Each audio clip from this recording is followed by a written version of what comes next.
the Manhattan case about your taxes has now ruled that you do need to give to turn over your taxes. Do you have a reaction to that? Well, the Supreme Court said if it's a fishing expedition, you don't have to do it. And this is a fishing expedition, but more importantly, this is a continuation of the witch hunt, the greatest witch hunt in history. There's never been anything like it, where people want to examine every deal you've ever done to see if they can find that there's a comma out of place.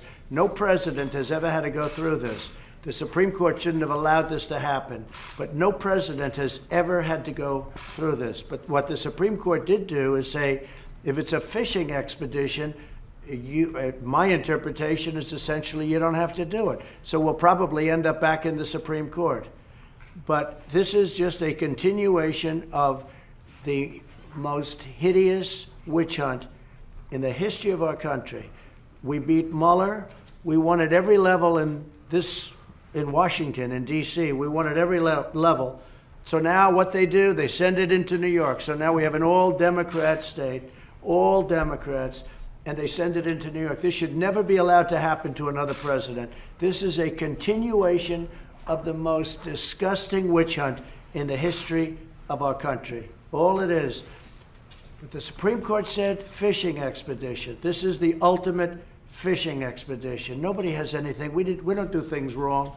But they'll say, let's go in and inspect every deal he's ever done. Let's get papers from 10 years, every paper, every deal he's ever signed. Maybe we can find where some lawyer made a mistake, where they didn't dot an I, where they didn't put a comma down someplace. And then we can do something. This is a disgrace, and this should never, ever be allowed to happen again. That was Donald Trump trying to downplay a judge's decision this morning that brought Americans one step closer to seeing his tax returns. Now, Trump wants to paint this as, oh, it's a fishing expedition that they're going to go through all of my business's deals and make sure I dotted I's and crossed T's. But the prosecutor who is investigating him is investigating whether or not he broke New York state law when he made hush payments to women who said that they had an affair with Trump. And that was during the 2016 campaign up in the run-up to the election. They're also investigating the Trump organization in terms of their quote-unquote extensive and protractive business conduct. Like, we're not going after you to see if like we can uncover any corruption.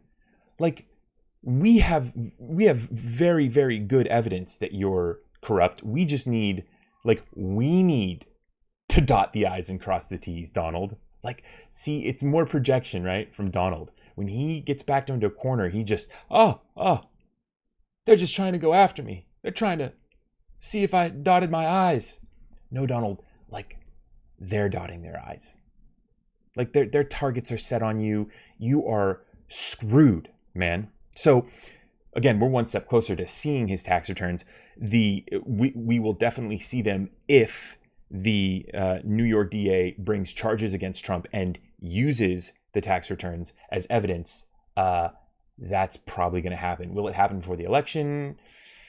That is unclear. But that is, again, this is one of the reasons why Donald Trump is fighting so hard to stay in the White House, because he is facing criminal charges. And if he's not in the White House, he can't use the power of the White House and the power of his attorneys to gum up this process, right? I mean, he can, but he doesn't have nearly the power that he does seated in the White House. So this is, this goes back to, why is he just willing to say and do whatever to try to win? It's because he's facing criminal charges. Because the man could be arrested.